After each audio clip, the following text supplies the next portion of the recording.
So it's happening. Oh my god! Okay, it's happening! They're finally putting out the Five Nights at Freddy's movie. We have gotten a few trailers for the movie, and I wanted to take a quick look at those with you. Actually, this whole frame is gorgeous. Pervaded the horror genre beyond just Five Nights at Freddy's. Also, the cupcake ate his face. Well, also breaking down everything you'll need to know for this movie that'll be streaming on Peacock for this Halloween. No affiliation whatsoever, that's just in case you wanted to know where to find it. But before we get too far, don't forget to hit that subscribe button. I've got my big breakdown of Buffy the Vampire Slayer coming soon, and trust me when I say that you won't want to miss that. Was there a school bulletin? Was it in the newspaper? Is there anyone in this town who doesn't know I'm the Slayer? They've been talking about doing a Five Nights at Freddy's movie since all the way back in 2015. I'm pretty sure that they announced the movie something like 8 months after the first game was released. It's passed through a lot of people's hands in that time too, like Chris Columbus, who did the first 2 Harry Potter movies and also Rent. I'm pretty sure he did Rent. I'm like 99.9% sure he did Rent. It honestly does strike me as a strange name to be attached to this project, but not like completely unsuited, I guess. Chris Columbus has always been really good at big emotions. Like you see those first 2 Harry Potter movies and how magical and how whimsical they are. It feels very childlike. So I can definitely see that sort of high sentimentality transferring well over to the horror genre. He did drop off the project sometime in 2021 though, so we're not getting Chris Columbus's version of Five Nights at Freddy's. Instead, we have relatively new director Emma Tammi here. Emma Tammi? I'm sorry if I mispronounced. I probably did. She has a few projects attached to her name. Probably most relevant would be, I'm assuming this one here, The Wind. Oh yeah, I can see why she was chosen. Very horror. My point is that she seems to have a very modern voice and a voice that's very well suited to the horror genre, so I'm excited to see what else she has to offer. Welcome to Freddy Fazbear's, where fantasy and fun come to life. Okay. Right off the bat, I need to compliment the cinematographer, Lynn Moncrief over here. Actually, this whole frame is gorgeous. While I'm paused on this just for a second here, let's just compliment this entire frame. It looks so Chuck E. Cheese.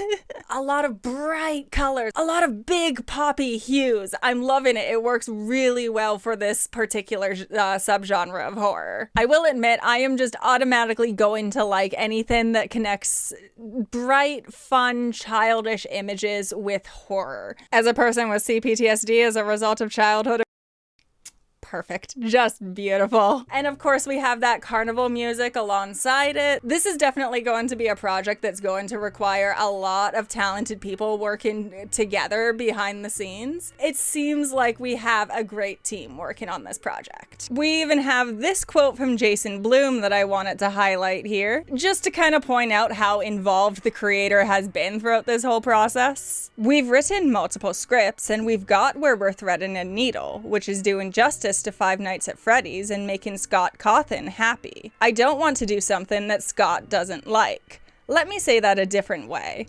I don't have the right to do anything Scott doesn't like. Basically, Scott has kind of like the equivalent of Final Cut, and it's taken longer than I hoped to get the right story. So that quote explains the delays behind the scenes quite a bit. Scott definitely strikes me as a bit of a difficult creator to work with, but that doesn't have to be a bad thing, especially for the project, and especially when it comes to a project that he's been so passionate about for so long. Of course he's gonna want to keep an extra close eye on the movie. This is his baby.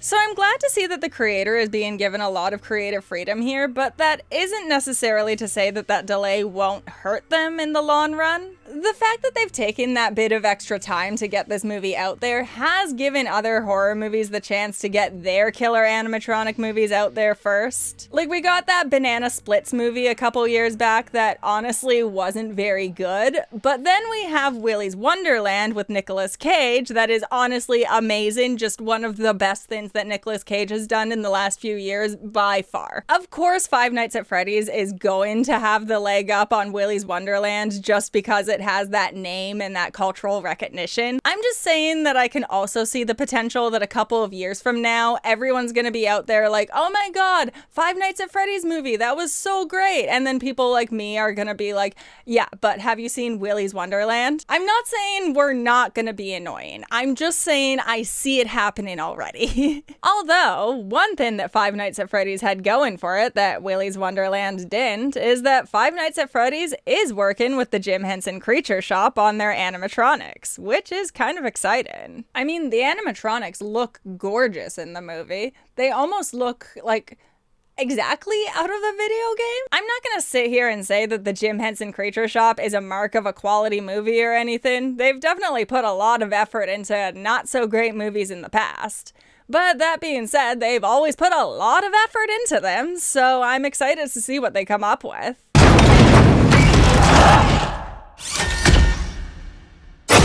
I feel like that right there implies that they're not going to rely on easy jump scares. They very easily could have had just like Chico jump out of the fridge, which I feel like based off of the video games is something I could see them doing. And it's not something that they chose to do, which I am glad to see. I feel like this is a good sign. We're heading in the right direction here. Also, the cupcake ate his face.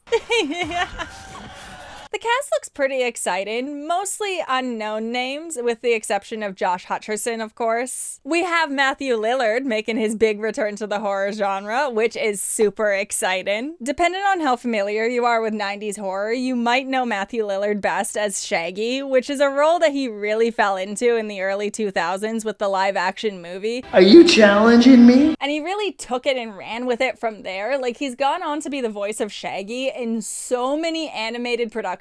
It's insane. But before he did that, he was also in horror movies like 13 Ghosts and Scream. Liver alone! Ow, liver. It was a joke. And I know that he's been itching to come back into the Scream franchise. It just honestly seems like they won't let him. Like, they've kind of moved on in that franchise. They're not even talking about Sydney anymore. Of course, they're not going to bring back Stu. So if we're not going to get Stu back, at the very least, we can see Matthew Lillard in Five Nights at Freddy's. I'm excited for that. Between this and Willy's Wonderland, I am becoming convinced that I will just watch any horror movie about some great older actor fighting killer animatronics. I was just calling to see if that job that you offered was still available. Yes. The security guard. Aww, even just hearing Matthew Lillard's voice makes me happy. This place was huge in the 80s with the kids.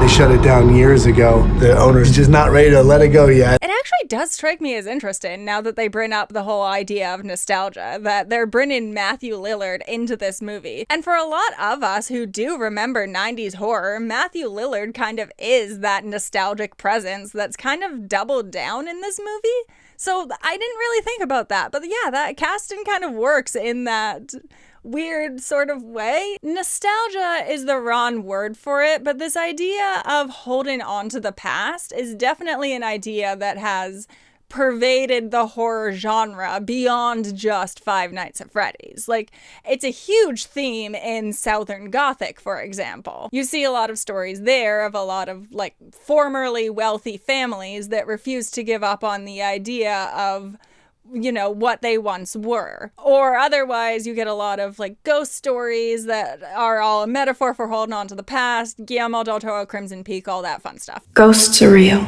You know what I'm trying to say. I guess it's just connecting the nostalgia specifically to the 80s that feels like it's riding on a trend.